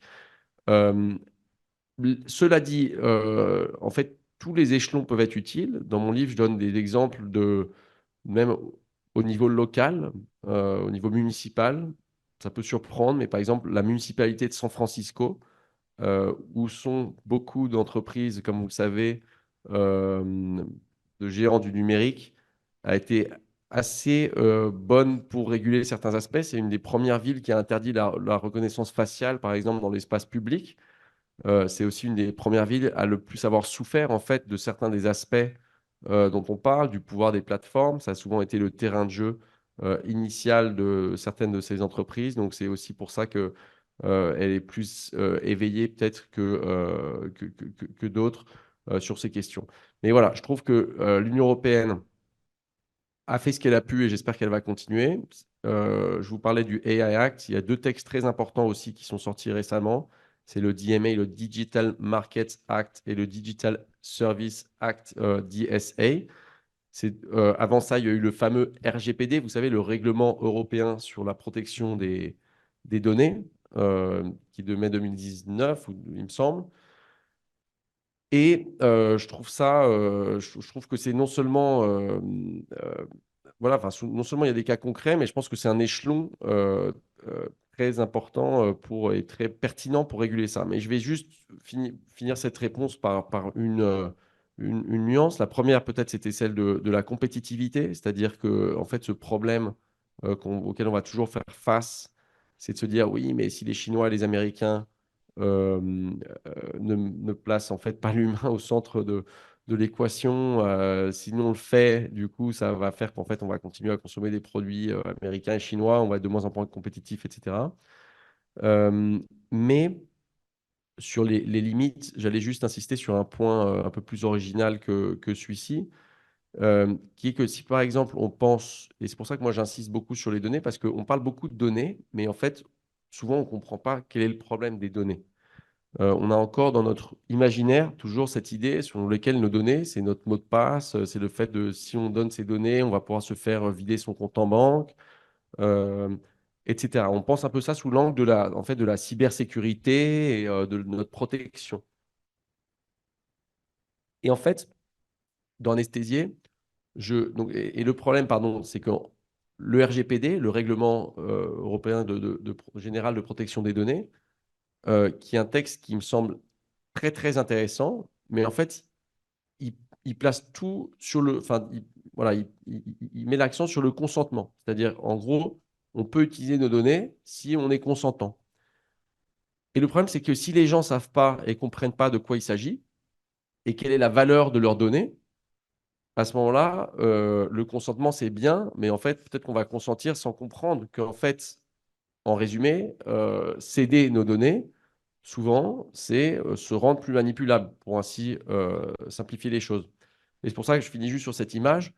Dans Anesthésie, il m'est venu à l'esprit une analogie avec, vous savez, à la fin de l'Union soviétique, quand l'URSS a été dissolu, on a pris les entreprises publiques qui appartenaient à l'État et on a créé ce qu'ils appelaient des vouchers, des espèces de bons. Enfin, et en gros, on a rendu tout le monde actionnaire. On a donné un petit certificat avec en gros des actions des entreprises publiques. Et ce qui s'est passé, c'est que beaucoup de citoyens russes ne comprenaient pas en fait la valeur de ces petits bouts de papier et du coup, ils ont cédé, enfin, les ont vendus pour 2 sous à des personnes. C'est ce qui explique en partie le début un peu des oligarques qui, eux, avaient bien compris quelle était la valeur de ces petits bouts de papier et qui étaient capables de les acheter pour 2 sous. Et souvent, quand on parle de ça, on dit les pauvres soviétiques post-soviétiques, qui ne comprenaient pas en fait le capitalisme, quoi. Ils ne comprenaient pas les trucs basiques du capitalisme. Mais en fait, c'est comme si nous, on ne comprenait rien, toujours collectivement, peut-être que certains d'entre nous oui et d'autres non, mais collectivement, on ne comprend rien au capitalisme de surveillance. On n'a pas encore compris l'importance justement de nos données. Donc, si on nous dit est-ce que tu consens ou tu ne consens pas, ben, en fait, dans un public, dans une citoyenneté peu éduquée par rapport à ces sujets, hélas, le consentement, c'est pas assez, quoi. Donc, voilà. À Monsieur. à la question que je voudrais poser, puisque vous avez fait allusion à la Chine, est-ce que vous pouvez nous préciser la différence entre ce qui est efficace et ce qui est efficient? Pour vous, efficient, ça veut dire qu'il y a des optimisations de processus qui amènent rapidement à des solutions. Et l'efficacité, c'est un terme plus modéré qui laisse à l'homme une possibilité de faire quelque chose dans la société. Mais aussi, vous avez quand même parlé, vous avez utilisé des termes absolument catastrophique. Vous dites que vous êtes peut-être, vous voulez donner des aides à des citoyens éclairés, mais quand vous parlez de spirale de délégation, moi je pourrais dire aussi que peut-être la spirale de délégation, elle va fabriquer une relégation. Alors, est-ce, est-ce que vous êtes d'accord avec moi pour penser qu'avec ces nouveaux processus ultra définitifs de la mainmise de la technoscience, est-ce qu'on peut considérer que l'homme est déjà dans un parc? Alors, à partir de maintenant, il va falloir nous donner des nouvelles du parc humain. Dans un parc. D'accord. Écoutez, je suis assez d'accord avec votre différenciation entre l'efficacité et l'efficience. Donc, vous les avez défini et défini la différence sans doute mieux que je l'aurais fait. Donc, je ne reviens pas dessus. Je ne sais pas si quand vous avez dit catastrophe, vous m'avez dit, vous avez utilisé des termes catastrophiques. Je ne sais pas si vous voulez dire catastrophiste ou catastrophique. Catastrophiste. D'accord. Enfin, en gros, je pense que je suis d'accord avec votre interprétation. Sur le parc humain, je ne suis pas sûr de comprendre suffisamment le concept. Mais oui, ce que j'essayais de décrire, c'est qu'en effet, avec cette spirale de délégation, euh, en fait, on est relégué à la marge, quoi. C'est-à-dire que si vraiment on entre dans cette spirale sans en sortir, à la fin, je pense que c'est difficile de trouver, d'identifier, mais c'est ce à quoi on doit s'efforcer, justement ce qu'on ne veut pas déléguer. Est-ce qu'on veut qu'il reste proprement humain? Je ne suis pas, juste pour revenir sur l'efficacité, efficience, je ne suis pas contre justement l'efficacité. Et moi-même, comme beaucoup, je me désespère. Souvent, ça me fait d'ailleurs réfléchir parce que je me dis, mais tu es contre cette efficience à tout prix. Ça ne m'empêche pas d'être pour l'efficacité. Et en tant qu'entrepreneur, notamment, bien entendu, je ne fais pas du tout l'apologie de l'inefficacité, disons. Mais je pense que comme pour d'autres problèmes que je décris, c'est de savoir quel est le coût. En fait, souvent, c'est une analyse coût-bénéfice un peu, c'est de savoir qu'est-ce qu'on est en train de payer pour cette efficience à tout prix. Et parfois, le coût est plus difficile à percevoir que le bénéfice qu'on en tire. Donc souvent, on est face à quelque chose de très attractif et ça nous coûte davantage de discerner en fait ce qu'on est en train de payer pour obtenir ces bénéfices très attractifs. Et c'est un peu l'effort que j'essaye de mener, de mettre et d'ailleurs, ça revient peut-être à la première question, c'est-à-dire que à votre première question, monsieur, c'est vrai que j'insiste davantage sur les coûts parce que j'estime notamment qu'ils sont plus difficiles à percevoir que les bénéfices de certains services. Oui, monsieur. Oui, je vais être bref. Est-ce que vous pouvez nous éclairer sur les enjeux qu'il y a autour de la crise de gouvernance qu'a rencontrée ChatGPT il y a quelques semaines? Alors, tant bien que mal. Je ne sais pas si tout le monde, si tout le monde l'a comprise, mais un peu. Alors, juste pour rafraîchir un peu les faits, il y a quelques semaines, le conseil d'administration de ChatGPT, enfin de OpenAI, qui est l'entreprise propriétaire et éditrice de ChatGPT, la plateforme conversationnelle, d'un seul coup a destitué Sam Altman, qui est le PDG de la boîte. Et tout le monde se demandait pourquoi. Et il l'accusait d'un manque de transparence et d'autres méfaits. Et en fait, ce qui est assez bizarre, enfin, ce qui est assez curieux dans la structure, donc OpenAI, cette organisation, d'ailleurs, et ça c'est assez parlant, avait commencé en fait comme une espèce d'association, quoi, comme une espèce de fondation qui avait pour but euh, de mettre à la service, c'est-à-dire Open AI, donc ouverture, et de mettre au service de l'humanité les bienfaits de l'IA. Et il y avait notamment Elon Musk au départ, le PDG de Tesla, de, euh, de Twitter, etc., de SpaceX, qui était un des cofondateurs. Elon Musk en est sorti il y a 4 ans, je crois. Et donc, il y avait une espèce de structure de gouvernance un peu baroque dans laquelle il y avait une. Mais bon, en soi, si elle fonctionne, en fait, c'était pas quelque chose de si mal, avec un conseil d'administration en fait assez restreint qui était censé, in fine, gouverner l'entreprise. Enfin, pas gouverner, mais voilà, présider aux destinées de cette entreprise, l'administrer dans ses grandes lignes, qui était censé être une espèce de bouclier contre une évolution qui se distancerait justement de cette vocation, de cette mission initiale, et pour pas qu'elle tombe dans une logique purement commerciale, etc. Et à mon sens, peut-être qu'il y a de meilleures interprétations, mais c'est juste que donc, dans cet organe d'administration, il y avait 4 personnes relativement indépendantes qui, au bout d'un moment, a dit non, mais là, ça stop, on doit destituer le PDG, notamment parce qu'en fait, il est en train de prendre une ligne d'action, notamment parce qu'il a fait un grand partenariat avec Microsoft, qui entre-temps avait été un des investisseurs d'OpenAI. Et on tombait dans une logique hyper commerciale et de monétisation des services d'OpenAI. Et il considérait que ce n'était pas la direction dans laquelle devait aller l'entreprise. Mais ce qui s'est passé, c'est que je crois que Sam Altman a été destitué pendant quelque chose comme, je sais pas, 72 heures ou très peu de temps. Parce qu'en fait, c'est une figure charismatique qui avait beaucoup plus de poids que le propre conseil d'administration. Je crois qu'il y a la moitié des employés qui ont dit s'il part, on part aussi. Donc, il allait recréer sa propre entreprise à côté. Microsoft a dit bah, de toute façon, on l'embauche nous directement, donc il n'a pas à se faire de soucis. Et du coup, ça a servi à rien et on est retourné à la case départ. Donc, voilà, je pense que c'était une lutte de pouvoir au-delà de l'anecdote qui peut-être reflète une tension entre, entre ces deux approches, cette approche idéaliste et ces deux idées un peu qu'il y a dans Silicon Valley. Et en plus, c'est peut-être une métaphore de ce qui arrive souvent, c'est-à-dire que Silicon Valley, c'était un endroit dans les années 70 extrêmement idéaliste, un peu le berceau des hippies et post-hippies et compagnie.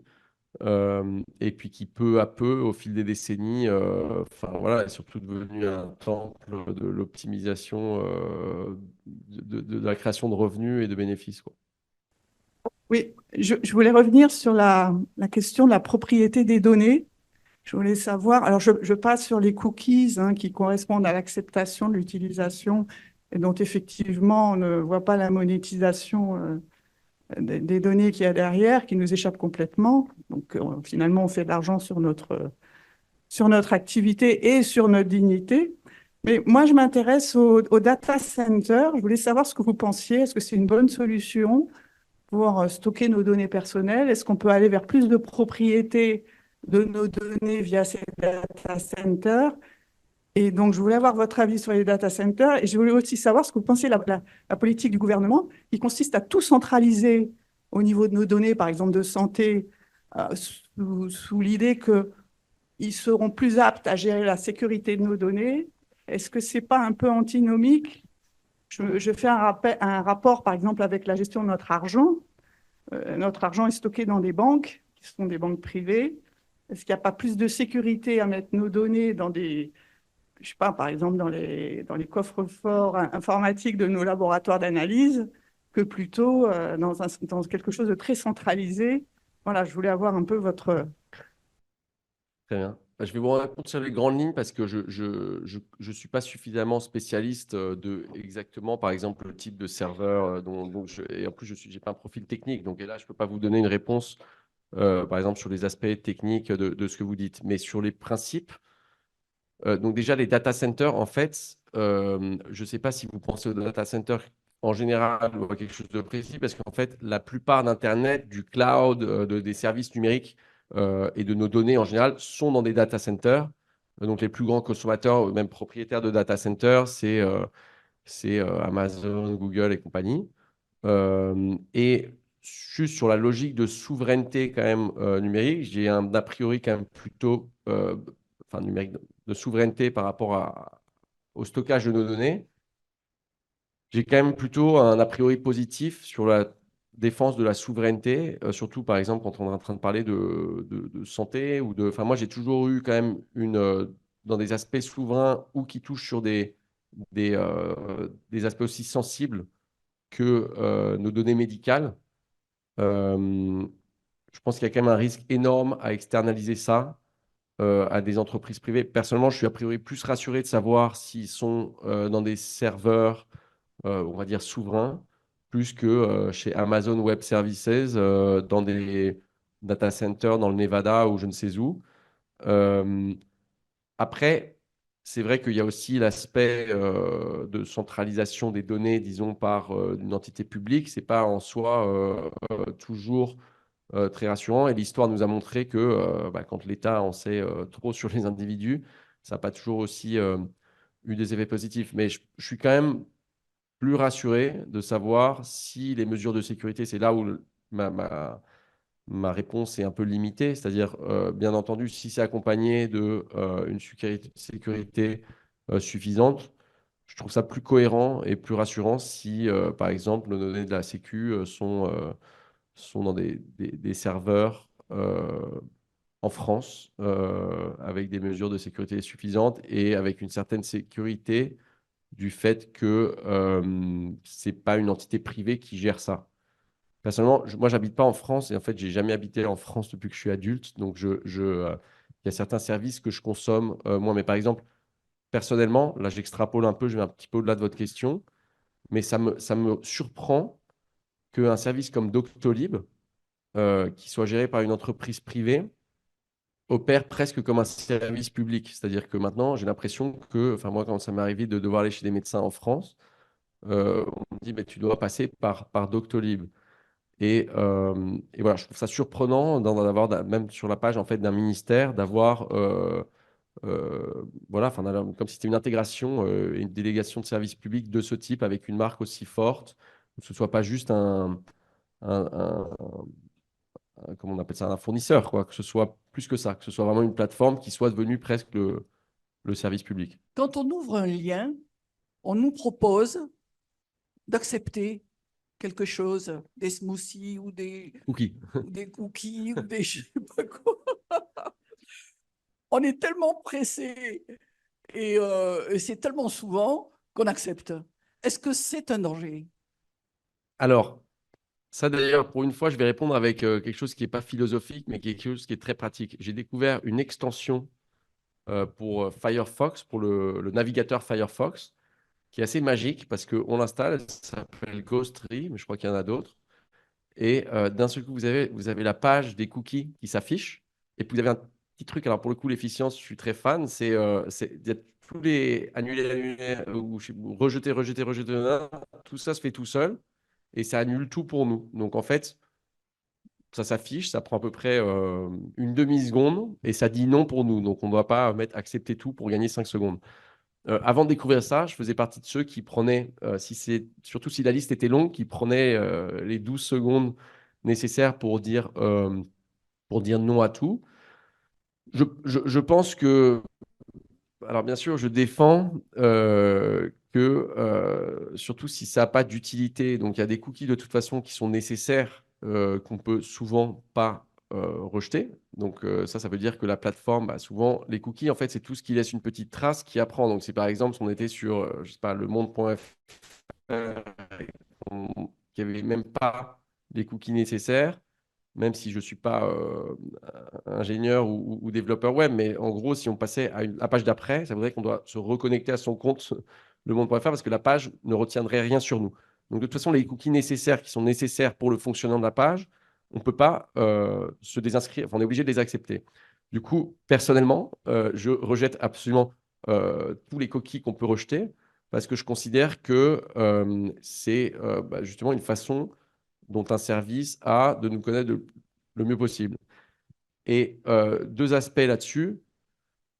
Un, qui est que souvent on se dit, mais en fait, je suis sur la page de l'entreprise de jardinage, que machin, en qui j'ai confiance, parce que truc, donc en fait, ça va. Mais en fait, souvent, c'est des cookies tiers. Donc, c'est-à-dire que sur la page de notre ami qui a une entreprise de jardinage, c'est pas lui qui met ses petits cookies dessus pour vous connaître davantage, mais justement, c'est des entreprises qui ensuite vont pouvoir faire un suivi de votre navigation. Mais l'autre aspect plus fondamental sur lequel j'allais rebondir de ce que vous avez dit, c'est que souvent, hélas, justement, pour plein de solutions qu'on pourrait avoir, c'est un dilemme entre le court terme et le long terme, entre nos intérêts à très court terme, qui sont en l'occurrence voir le contenu d'une page le plus vite possible ou accéder à telle chose, à tel service le plus vite possible. Donc, en l'occurrence, pour suivre cet exemple, je vais dire oui à tout et puis on passe à la chose suivante. Et notre intérêt à long terme, qu'on a souvent du mal à défendre, surtout si on ne perçoit pas en fait le coût que représente pour nous et qu'il est beaucoup moins lisible et appréciable que le bénéfice qu'on peut avoir en disant oui à tout, qui est accéder au service directement. Et souvent, c'est vrai que je pense que dans les solutions qu'on peut avoir, alors, le rôle du public ou de l'État ou du régulateur ou du législateur, ce serait de rééquilibrer entre ces deux choses. Et notre rôle à nous, c'est parfois accepter que ça prend du temps ou que ça prend, en l'occurrence, pour finir là-dessus, quelques secondes de dire non à tout, mais je considère que c'est quelques secondes bien investies. Et sinon, Ghostery, je crois, c'est sur mon... Vous pouvez voir tous ces ressources sur mon site, diegohidalgo.net, si vous voulez. J'en profite, pardon, pour vous dire également que si vous êtes intéressé, j'ai une newsletter qui s'appelle Off, où je porte une réflexion sur un aspect précis ou concret de l'impact du numérique dans nos vies ou dans un domaine particulier, comme l'éducation, comme parfois je développe des concepts nouveaux. Voilà, donc c'est une fois par mois, c'est une réflexion sur un de ces sujets. Et on peut s'inscrire bien sûr gratuitement, sans qu'il y ait de modèle derrière pour monétiser vos données. Je voulais réagir par rapport à la réflexion. Vous avez à un moment donné comparé crise numérique avec crise écologique. Moi, j'ai tendance à associer les deux, dans le sens que la réponse pourrait être la même, c'est-à-dire ramener l'humain à son rapport avec la Terre et son environnement et les autres humains, d'accord? Et donc se détacher de cette emprise qui est en train de nous bouffer notre temps et notre santé mentale. Et que, inversement, les difficultés sont les mêmes, à savoir que ça enfreint les règles économiques, le libéralisme, et que nos gouvernants n'ont pas encore pris conscience et de l'un et de l'autre. Est-ce que vous êtes d'accord? Et je vous suggère que le prochain bouquin, ça pourrait être sur ça. Alors, en plus, il y a un autre point, comme je suis assez d'accord avec vous, même si j'élabore un peu dessus, mais rapidement, il y a un autre point où c'est lié, c'est que parmi ces coûts cachés du numérique, il y a aussi un coût environnemental. C'est-à-dire qu'on a l'impression que tout ça, c'est de l'air, si on reprend la terminologie que j'utilisais avant. Et en fait, souvent, c'est du lourd. Donc, pour donner quelques images, j'analyse un peu ça dans le livre, un ordinateur de 2 kilos, pour être produit, requiert environ 800 kilos de terres rares qui, elles-mêmes, requièrent je ne sais pas combien d'émissions de CO2 pour être extraites et tout un coût humain derrière, parce que souvent, les terres rares au Congo, ce n'est pas des personnes qui sont des techniciens déclarés et qui bénéficient de toutes les conditions de travail nécessaires. Souvent, c'est même parfois des enfants, etc. Mais ce que je veux dire, au-delà de ça, c'est souvent qu'en dématérialisant des processus, on a l'impression que c'est bon, ils deviennent propres. Ça y est, on n'a plus de tickets de métro, on scanne notre carte, on n'a plus de CD, on regarde en streaming. Le poids du streaming enfin, l'empreinte environnementale du streaming, par exemple, est désastreuse. Donc, il y a ce troisième point, disons, dans lequel cela se rejoint. Et oui, je pense qu'il y a beaucoup de liens qu'on peut faire. Je pense que ce sont vraiment les deux grands défis auxquels, et même, je pense que même quand on y croit rationnellement, on a du mal, en fait, à prendre conscience de la profondeur, en fait, de ces défis que ces défis représentent pour l'humanité.